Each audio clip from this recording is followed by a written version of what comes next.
किसी भी व्यक्ति को अगर भोजन दो तो 3 दिन तक पेट में रह जाए, जल दो 1 दिन तक रह जाए, वस्त्र दो 1 वर्ष तक रखेगा।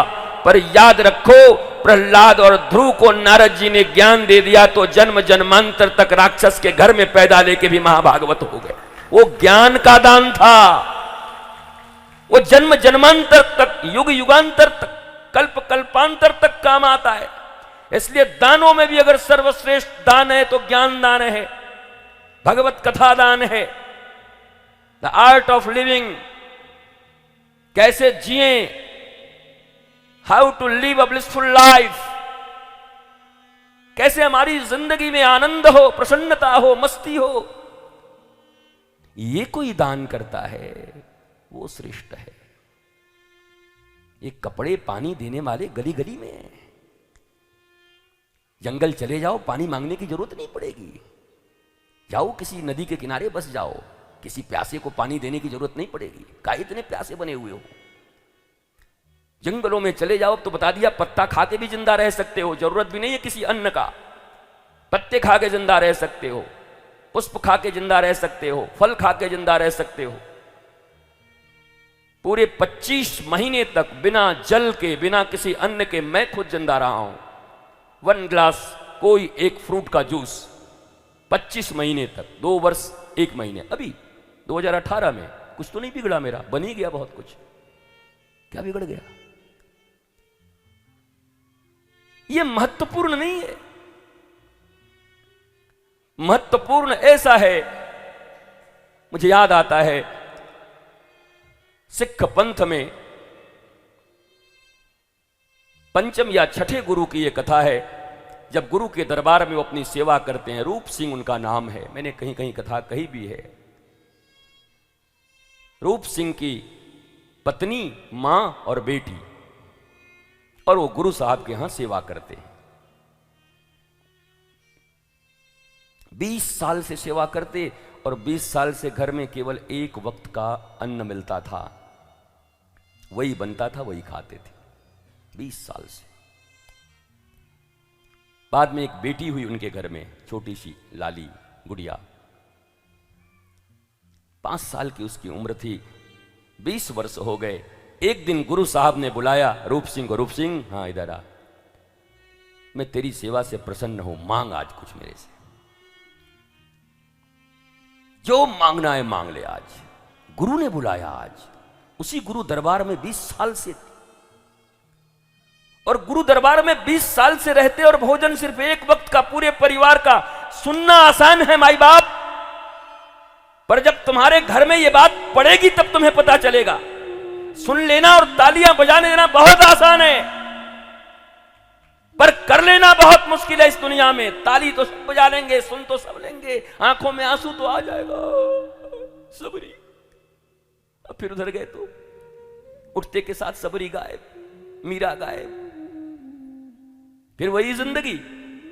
काहे को ऐसा कथा सुनते हो जब तुम्हारी जिंदगी में कोई परिवर्तन ही नहीं है?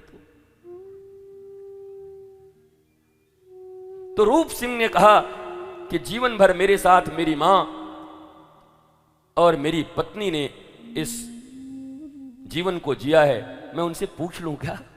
कल आऊं? बोला हाँ कल पूछ के आना। तो गुरु दरबार में जितने भी लोग थे, कल वाह रात भर चर्चा करेगा, मोटा माल मांगेगा, 20 साल का एक बार में मौका मिला है। गुरुजी ने कहा है छोड़ेगा थोड़े ही। गराए, मां को बोला, पत्नी को बोला, छोटी सी बच्ची थी 5 साल की, बोला बाबा बाबा क्या हुआ? बोला ऐसे ऐसे गुरु साहब ने कहा। बोला मैं मांगू? बोला तू क्या मांगेगी? बोला नहीं मैं मांगूंगी। रात भर दादी ने सिखाया, बोला के सुन, ये मांगना वो मांगना, एक ही बार ऐसा मांग कि मामला बन जाए। मां ने कहा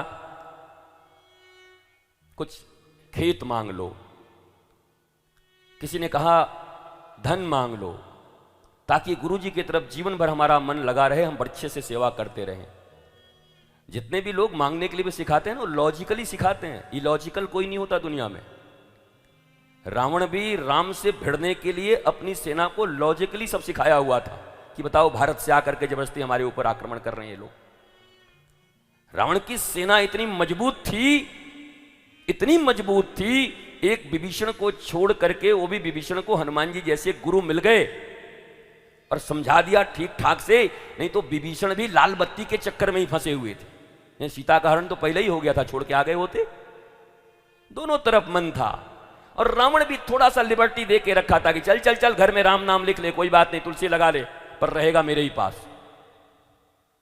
रावण भी सोचता है दो चार आदमी को टुकड़े उकड़े दे के रखे रहो, बाहर जाके बिना मतलब का भेद दे देंगे। तो रावण जानता था, नहीं तो रावण की लंका में किसके माई की दूध पी करके कौन पैदा हुआ है जो राम नाम लिख दे और धनुष्मान बना दे और राम नाम रट ले।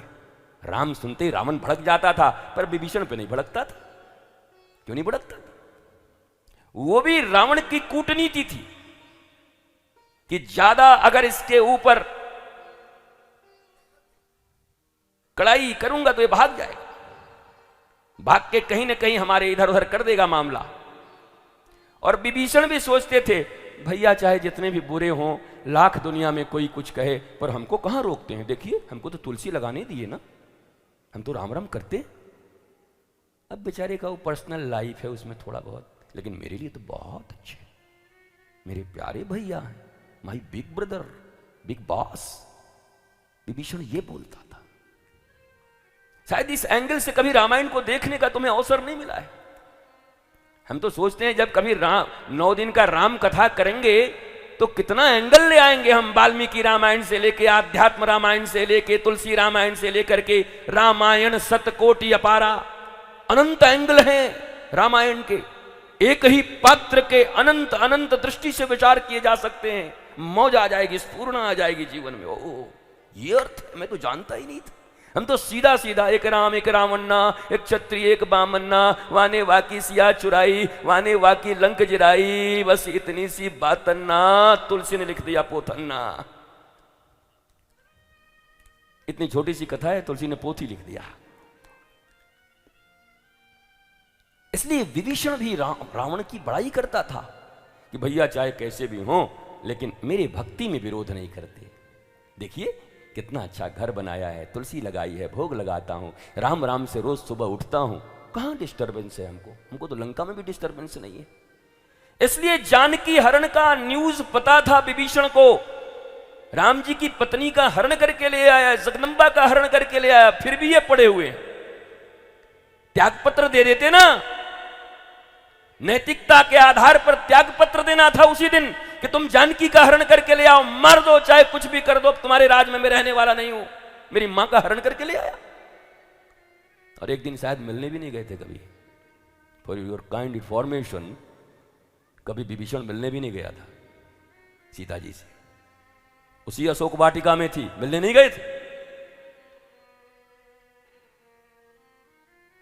तो मनुष्य के अंदर में समझ तो होती है, पर सुविधाओं की भूख एंड कंफर्ट जोन मनुष्य को भक्ति, ईमानदारी, राष्ट्र प्रेम, ईश्वर प्रेम और सब छोड़ो, अपने ही सुंदर जिंदगी से उसको वंचित कर देती है, क्योंकि वो कंफर्ट जोन में रहना चाहता है।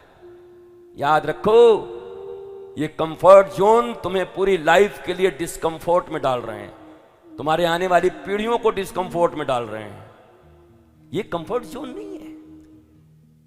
कंफर्ट जोन फिर तो भारत के जो सेना के जो बहुत सारे बुक्स हैं या जो चीजें हैं, उसको भी आईएसआई को कोई सौंप के आ जाता है, तो कंफर्ट जोन के लिए तो सौंप के आता होगा। 100 करोड़ रुपया उसको मिलता होगा, सोचता होगा बेटी का शादी कर देंगे, इतना बड़ा घर बनाएंगे, बाबू का वहां नौकरी लगा देंगे, ऐसी बिल्डिंग बनाएंगे। Comfort zone. इसलिए भारत के विरोध में भी उतर गया, सैनिकों के विरोध में भी उतर गया, आईएसआई से मिल गया। ये कंफर्ट जोन एक जगह की बात नहीं है। अगर तुम्हारा लालन पालन पोषण, तुम्हारी वृत्ति, तुम्हारे विचार आचार कंफर्ट जोन के लिए बन गए, तो तुम कभी धार्मिक नहीं हो पाओगे। वो धर्म का आडंबर चाहे तुम जितना कर लो, पगड़ियां बांध के चाहे जितने घूम लो, झंडे डंडे चाहे जितने उठा लो,